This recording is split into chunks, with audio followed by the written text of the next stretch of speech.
to kick off his 4th round of battle. And Brad going to start with attacking with the Warden. Does not look like he's going to pump, so perhaps a Hangerback Walker on the way. And it is. It'll be a 1-1 for now. Anderson going to sacrifice the Bloodstained Mire, go get a basic Mountain, and Wild Slash the Warden. Appears as though Carpenter has mulligan in this game, but he looks like he's got a solid hand. 1 drop, 2 drop. I think there's a Death Mist Raptor and a land left over in his hand, so some stuff to do. And Dromoka's command, so a mulligan, but a very good hand. Jace the draw here for Anderson.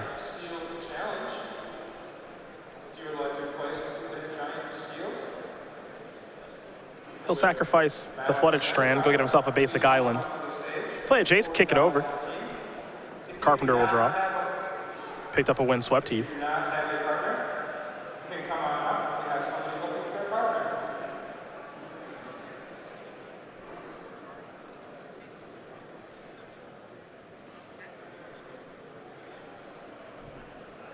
He'll sacrifice the Heath. I imagine a Canopy Feast on the way.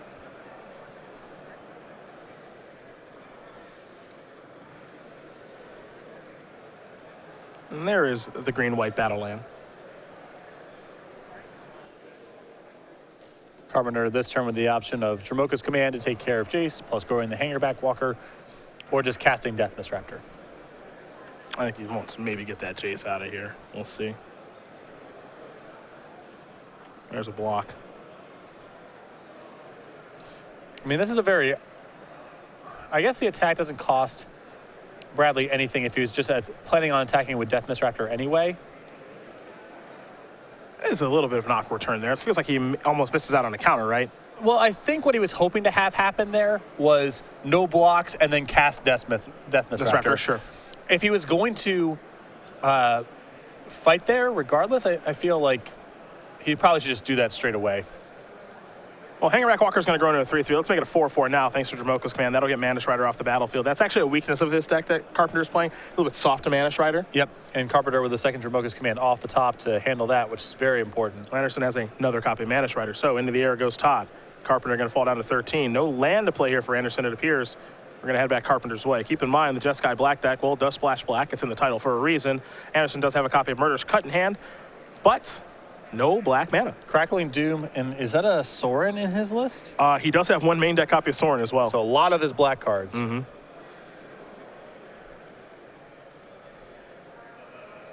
Carpenter will sacrifice that Windswept Heath.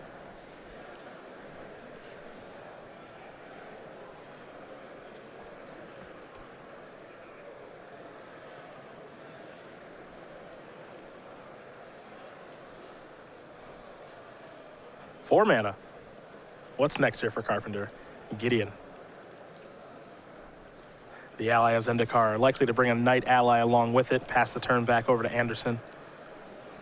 And Gideon's very good news here for Bradley, as the biggest softness he has right now is just the race is still not very good for him, even though he's had some good turns. So being able to plus Gideon and start attacking, very important. Yeah, that would have been this turn here for Todd. He had drawn a fetch land to be able to search for a battle land that can provide black mana. We see a Sorin, plus it killed Gideon, and we've got a lifelinker back on defense. Would have been a huge swing in things. Great turn.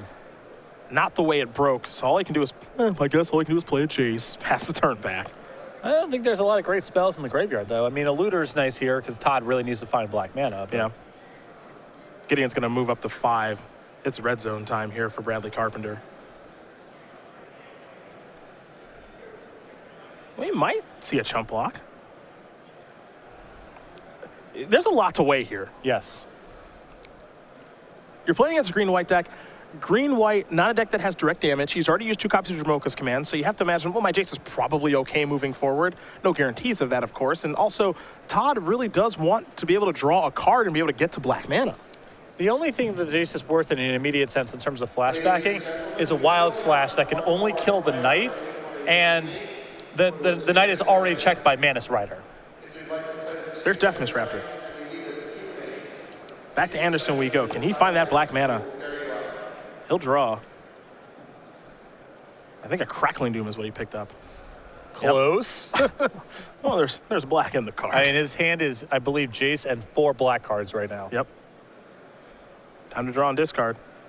I think I think Ochitai's command. Not a great look at it, though.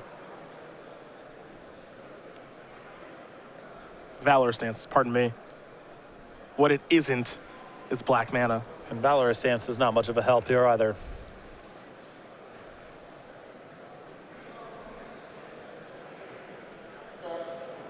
Time to discard Murderous Cut.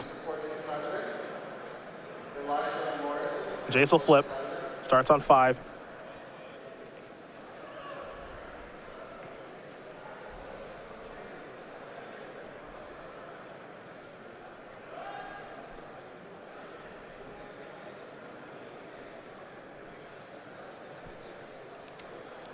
Now Anderson's got to try to survey the board and figure out how the heck he can get out of this, and it's going to be pretty tough to do. Well, I don't know if there's a lot to be gained by flashing back a spell this turn. Again, it's just the ability to wild slash a night token.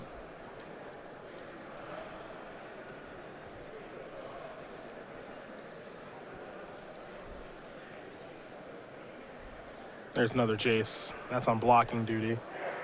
Flashback, wild slash, take care of, I believe, it's either the ally or going to hit Gideon, and then Mana Strider can finish Gideon off. Maybe. It looked like he went to the face, and now he's just conceding the game, so perhaps a misstep there. And now the top card of the deck was a Polluted Delta, so that would have been the black mana that Todd was looking for, but does concede the game in the face of what Carpenter is representing. So Bradley Carpenter is win game number 1 here over Todd Anderson. Green White Megamorph up a game very quickly here over Jeskai Black. Not a whole lot to say there. No. Todd paying the cost for the 4th color. Big time. It's not free. No. It is not free at all. So take a look at the sideboards here, and we will start with Anderson. He's got 2 Disdainful Strokes, a Stratus Dancer, a Hidden Dragon Slayer, a Dragonlord Slumgar, 2 Self-Inflicted Wounds, 2 Irrational Clerics, 2 Exert Influence, 2 Radiant Flames, another copy of Sorin, and then a Master of the Unseen. Like Dragonlord Slumgar a lot in this matchup. I really like the 2 copies of Exert Influence. I think it's just good against any slow creature deck, assuming they're not bringing that much power to the table. And he could bring in something like Mastery of Unseen, another copy of Sorin, anticipating a grindier game. What do we see over here for Mr. Carpenter? 2 Whisperwood Elemental, 3 Archangel Ties, a Stasis Snare, 4 Lantern Scout, 1 Wingmate Rock, 2 Valorous Stance, 2 Evolutionary Leap. I really like the additional copy of Wingmate Rock in this matchup, and I love 3 copies of Archangel Ties. Not an easy card for Todd to kill or attack through. A card that has been forgotten about in a big way. And not a freebie for this deck to get. It is 2 colors, but with your fetch lands, being able to get white sources of mana, even if they're things like Wooded Foothills via Canopy Vista, variety of planes in the deck, shouldn't be too hard to cast. And I think it's well suited for this kind of matchup. Well, these players will shuffle up here for game number 2. Anderson will be on the play. We'll see if he can find black mana during game number 2. But in the meantime, we are going to talk about our Season 3 Invitational champion here on the Open Series. That is Alex Bastecki. He's got his awesome Germ token that can go with your Batter Skulls, your Flayer Husks, or your Bone Hordes, and there are a couple of ways to go about getting it. Anyone who signs up for any of our 2-day $20,000 Open Series events, like the one we're running right here in Atlanta, any of our 5K Premier IQ players, that's both the IQs that we run here on Sundays and ones that you can bring to your local stores, and any order from StarCityGames.com, $5 or more. So either turn out to one of our large events, or if you can't do that, place an order from StarCityGames.com. We'll see Alex later this year at our Players' Championship. Closer than it appears. December is not going to be that far away. And every date has crept up on me, every single one. Chances are we'll see Todd there as well. That win in Cincinnati a couple of weeks ago, really big for him as far as the points race is concerned. You know, that was his 23rd Open Series top 8, his 6th win. He's also got 3 invitational top 8s with 1 W in Season 3 of 2012, 4 Grand Prix top 8s on his resume as well. Most Open Series top 8s of all time. A couple people closing in on him, however, at this point. And we know his love of NFL Blitz and now Mortal Kombat as well, but Magic player first and foremost. And he really went into the tank this weekend with this deck. Talking to him coming into the tournament and also this morning before we started the show, just saying, I really like where my Jeskai deck is positioned here for this weekend. I think the Secret Away is pretty good. I think everyone's forgotten about the power of Monastery Mentor. And on that second thing that he said, I actually think I agree.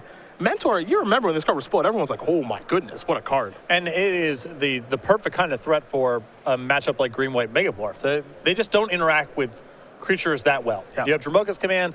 If Valorous Stance can kill some stuff, you got that. And, some stray Status Snares and Silk Wraps here and there. But they don't really handle creatures all that well. Their creatures are large and they're solid in combat, so size isn't going to really get it done. But if you have creatures with good activated powers, or things like accrue advantages over the course of several turns.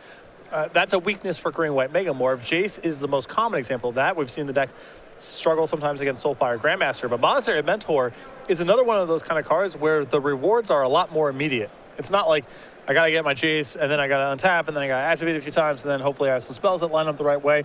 Soulfire Grandmaster requires a lot of mana before it can do anything. Monastery Mentor, you just cast, and the next turn, you're good to go. That's all the work you need to do. Now, one thing to note, too, talking with Todd about some of the play patterns he wants to put together with the Mentor, he wants to be able to play Mentor with the mana up to be able to either dispel or cast Murderous Cut, and that's very realistic in this deck. And that sequence seems outstanding to me. Yeah. I don't know how good that deck is, but when he said that, I thought, okay, that's great. Yep. That's definitely a good setup. There are some decks that just have certain play sequences that you want to work yourself into. The one I think of the most, last season, Jim Davis, always playing Elspeth with 3 mana available to cast a Dissolve afterward. He would always set himself for that play pattern that was always a very difficult thing for his opponents to beat. Todd wants to set up that play pattern with Monastery Mentor, Dispel his protection, or have Murderous Cut at the ready. You can cast both off of a Sunken Hollow, which is Anderson's first land for this particular game. Carpenter with a Forest. I think we're going to see a Warden here to start things off yet again. So for Anderson, this game, black mana not an issue. It doesn't appear mana is going to be an issue at all. He'll sacrifice a Flooded Strand, get a basic Plane. Seeker of the Way as his turn 2 play. Carpenter will untap that Forest, take a draw, picked up a copy of Dromoka's Command.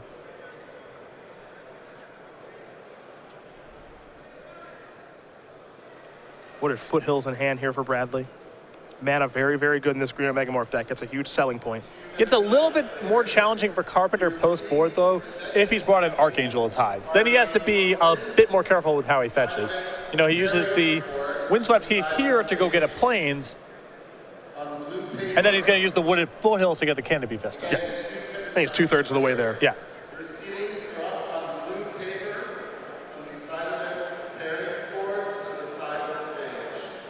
So we'll see what happens here for Carpenter on this turn. His draw for the turn is Dromoka's Command. He has the ability to level up the Warden right now if he would like to.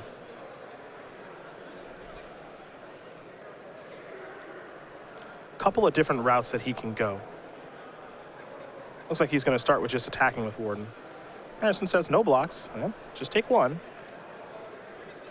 The follow-up is just a face-up Den Protector. Well, Carpenter's hand looks like it's only got 1 land and a lot of things to do with mana, including 2 more copies of Den Protector. So rather just get something going here. Anderson going to play a Bloodstained Mire. He'll sacrifice that. Fall down to 17. I have a feeling a Mountain is on the way. Now his deck is turned on. Crackling Doom, Mantis Rider, Jeskai Charm, whatever. He can do it all. To the skies, in for 3. Yeah, this is the setup that allows you to cast any Jeskai card or any Mardu card. Yep. So get used to seeing these 3 lands into play together. My big question is, when are we going to see the emphasis more on Mardu than Jeskai? At this point, it's Jeskai Black. When there's a threat as good as Mantis Rider that is in Mardu colors. Fair enough. Push of the Horde not as good as Mantis Rider. I also just, casting Jace on turn 2 is a lot better than anything Mardu can provide on the second turn. Sure. Because you can cast red or white 2-drops in equal measure. So what's your black 2-drop that's competing with Jace? Probably doesn't exist. So I think the deck is going to stay in this direction, barring some very weird shift in the metagame. Carpenter has another Warden to play, so he will deploy that and just pass the turn back now. No good attacks here. I'm surprised the first Warden didn't come on in. I'm a little surprised by that. You're opening up the opportunity for a trade with Mantis Rider, which I'm sure he doesn't mind. Yeah, with the 2 mana left over. I mean, he's holding up Dromoka's Command, I suppose. But on this board, Todd doesn't really have to walk into Dromoka's Command. If anything, that'll certainly make Anderson think about what's going on over there. And a way for Carpenter to work around Mantis Rider, it's not easy for him to kill. But you can get Warden to level 2, and then that's kind of an answer. Then you're at least racing back in equal measure. There's a Silk Wrap. That'll trigger Prowess on the Seeker of the Way. And believe me when I say that's not the first Silk Wrap we're going to see today. It's popular this weekend. And it lines up well against so many things. We talk about Jace, Mantis Rider, Hangerback Walker. Warden's a pretty popular card this weekend, too. Warden's going to level up, trade with the Seeker of the Way. Anderson will get some life and, of course, deal some damage thanks to his flyer. I think Warden's just got a lot better because the mana bases are much more friendly to casting a 1-drop on turn 1 out of multicolor decks than they were last season. You can load up on all of your basics and the fetch lands that find those basics and cast Warden reliably on the first turn. That was much harder to do off of Temples and Sandstep Citadels and where the mana bases were last season.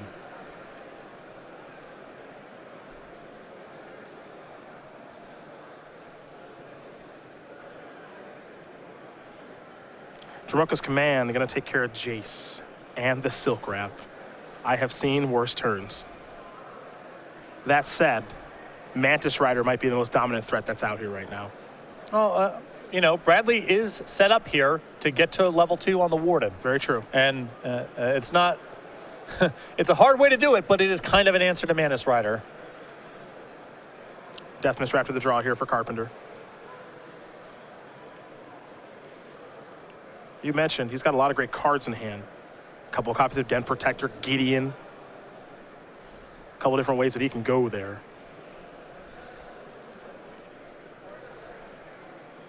Here comes the Warden. What's interesting about this is, does Carpenter dare activate in the face of all that mana? And I didn't think he would. He's got other things to be doing, but that to me is not a straightforward play because it's not clear Carpenter can win the race like this. Mm-hmm. Gideon comes down, brings an ally along with it. You know, let's imagine Anderson's hand is 2 removal spells or 2 pieces of action, whatever the case may be. Do you really think that Gideon Go is going to be shifting the race dramatically? It feels like Carpenter's hand is forced at some point to try to get Warden to rank 2. The question is it better to do it now or is it better to wait? If you wait, you give Anderson more draw steps at it. Yep. Jeskai Charm the draw here for Todd.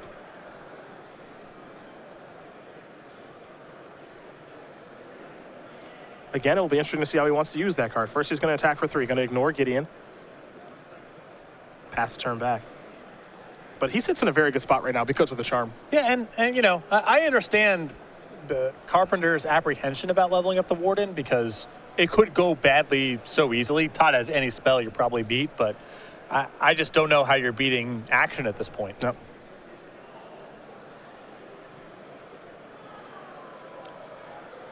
Carpenter considering moving up Gideon to 5, maybe attacking for a whole bunch.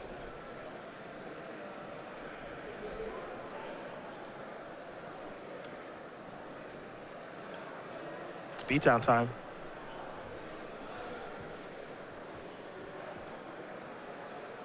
With just a few threats.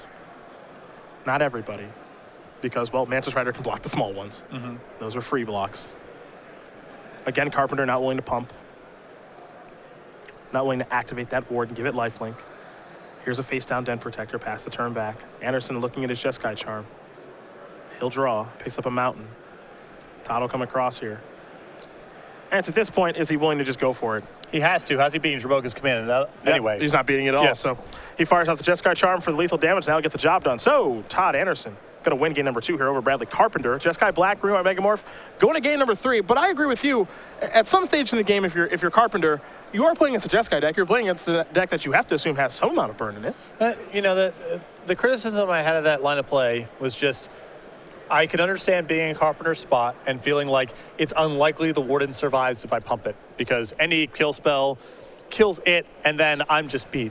But the rest of Carpenter's hand had no way to beat Mantis Rider. His really only strategy there was getting Warden to level 2 and forcing a trade.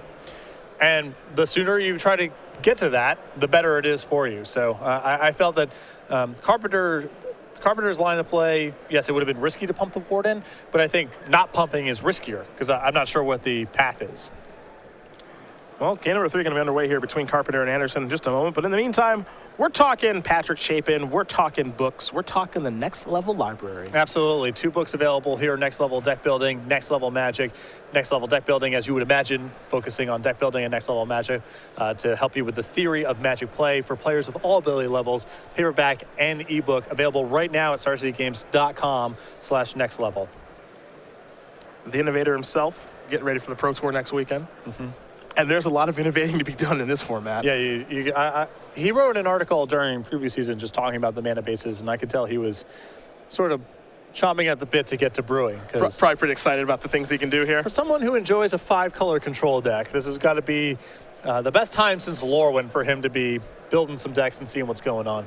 He's really, I don't know if it's appropriate to attribute this to him, but he's certainly the person I think, because I was playing so much then, of doing, the kind of the 5-color Bloodbraid decks and the Cruel Ultimatum control decks and having Ram Gang into Cryptic Command, into Cruel Ultimatum, into Hallowed Burial. That was all Chapin then. Yep. He really put that stuff on the map. That deck was a pain in the butt to play against. And that's the type of thing where having a solid base of Magic Theory helps you push the boundaries of the format faster than other people will get to, and that's where the value of reading his thoughts on how to play and how to build decks is valuable. It's not just about building abstractly good decks, but what should be the process for testing the boundaries of what a format allows. Game 3, both players take a look at the openers.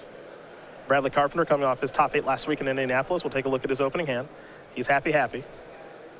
Anderson, we'll find out soon enough. There's a Monastery Mentor over there. Great card against green-white. He said he'll keep. We're underway. Warden to start things again here. Carpenter 3 for 3 with the 1-drop. Anderson picks up a copy of Dragonlord Ojutai. He'll start off with a Sunken Hollow. There's a Plains, there's a Pump. Gonna come across for 3, Will Carpenter. Anderson will draw. Couple fetch lands over there in Polluted Delta and Bloodstained Mire, so it doesn't appear that mana will be an issue here this game. No. I mean, he's already got the Sunken Hollow. That's step 1. There's also a little red card, I think, hiding out in Todd's hand here. Did he bring in the Radiant Flames? I think so. And that's not a card you expect from Jeskai Black. No. You expect that from 5-color Bring to Light and a couple other decks, but you not expect it here. You board it in against a lot of Jeskai decks. Yeah. But Todd's on the draw here. He's probably anticipating that he's going to be more of the control deck here in this matchup. And it looks likely that Radiant Flames is going to get him 2 cards here. It's the power of hidden information. Carpenter searches up a Canopy Vista. Let's see what the play is here. It's a Deathmist Raptor. Anderson going to sacrifice that Polluted Delta. It's going to fall down to 13. See what land he wants to get. He's going to go with Smoldering Marsh.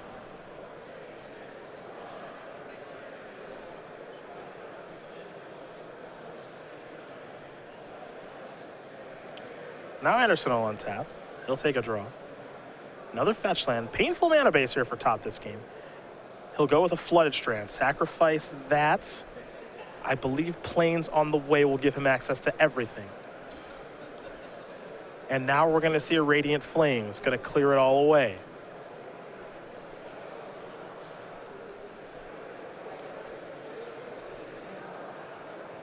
Carpenter with the 3rd white source. He's going to go with Gideon.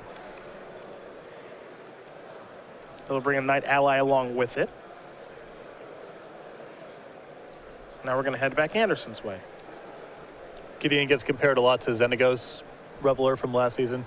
Big difference there is 3 versus 4 loyalty, and you feel that a lot in the Mantis Rider matchups. You do.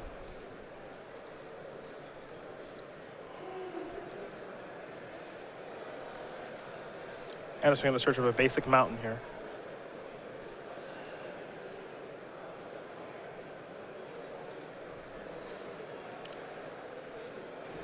Anderson going to go with Monastery Mentor. Now, we talked about this exchange where he wants to be able to set up Mentor plus Cut. Yeah, this is really juicy if he's got it.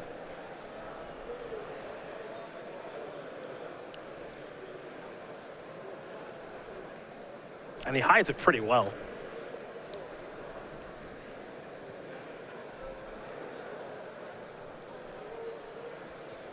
Now, even something as simple as just Wild Slash your creature, block with my Monk, untap, get rolling. Be really good. Here comes Gideon.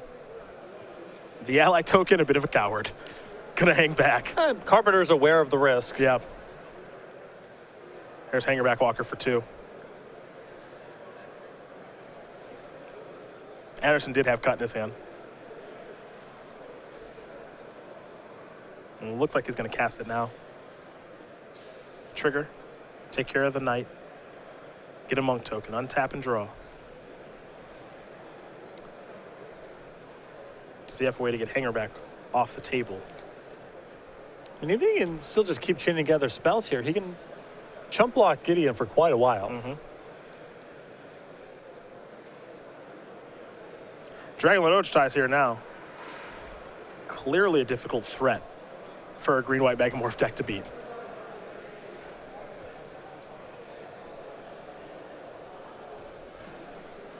Gideon's moving up.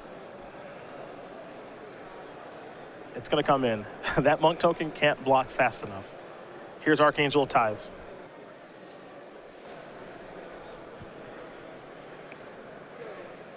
Anderson perhaps wishing he had that cut now. As long as the Archangel's on attack, creatures can't attack. You are a Planeswalker unless their controller pays 1 for each of those creatures. So a little bit of tax here on the Dragonlord Ochitai. But I think Anderson more than happy to pay to get in here. Although it also does some degree of working around Monastery Mentor as well, as creating a sea of blockers and then doing stuff with it is a lot harder. Todd can take a look at those top cards. Manish Rider and Murderous Cut in there. Looks like he's going to take the cut. The cut is pretty good right now. Yeah, cut seems like a no-brainer. You get to the Archangel off the table. You get another chump blocker.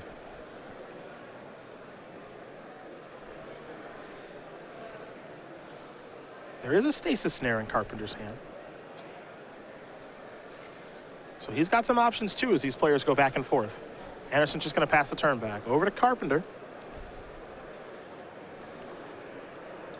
But without a flyer in play, or Dragonlord Ochitai going unchecked with Monastery Mentor in play, I think this adds up very nicely here for Todd. He doesn't have a lot of life to work with, though. No, he has to block very aggressively. But Gideon moves up. Attackers, everybody coming on in. Here's a cut. Delve away the previous cut. Archangel's gone. Prowess trigger, Mentor's a 3/3. The monk token, it's just a boring old 1/1. There's a block. Hangerback Walker gonna come across. Anderson's gonna fall down to 4. Might be time to cast that Stasis Snare. And it is.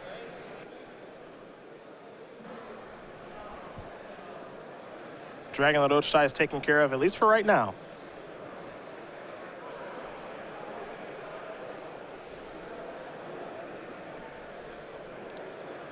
Time for Anderson to draw. Tough spot here. Maybe in a Crackling Doom? Oh boy.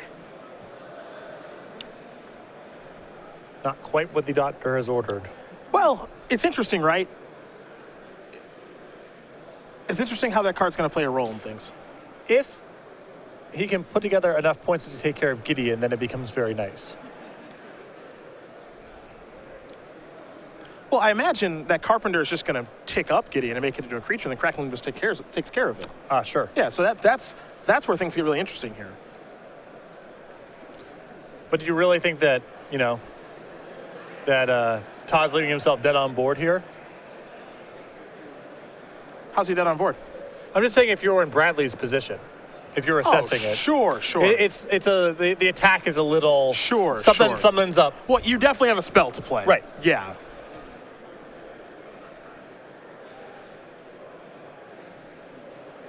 It would be very strange of you to make this play. Well, he's moving Gideon up.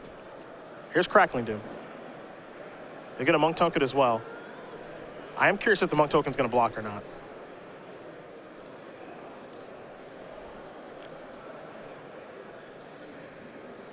Because again, you're playing a deck that doesn't have direct damage. So there is some interest of saying, okay, I'll go to 2. Yeah.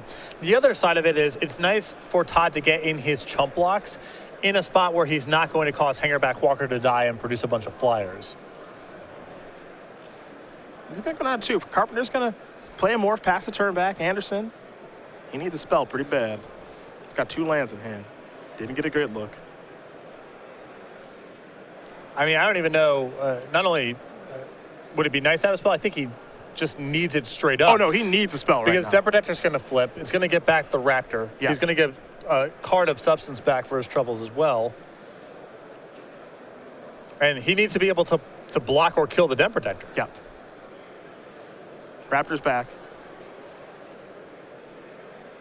Archangel might be the spell he gets back. Yeah, Gideon Emblem could be something good too.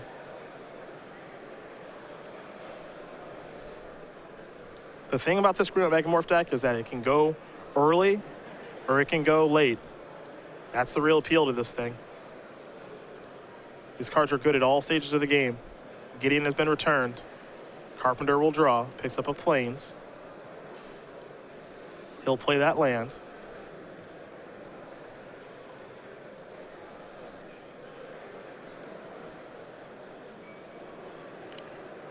This is a Lantern Scout. 4 of those in his sideboard this weekend.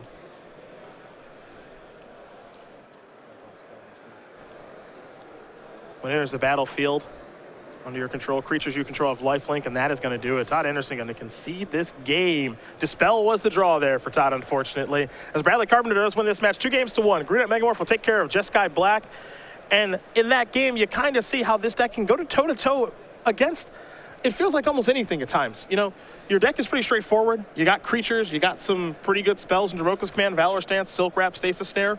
You just do your thing. Yeah, I mean, I think there's basically 2 lines of attack to try to attack this deck. One is flyover, and the other is overload with removal. Neither of those paths are guaranteed to work because, you know, with the flyer route, there is some interaction in the list. Dromoka's Command was very, very good for Carpenter. And the removal route is hard to do in the face of Hangerback Walker, Den Protector, Deathmist Raptor. It's naturally pretty durable against that sort of thing. You know, again, it's interesting because his Green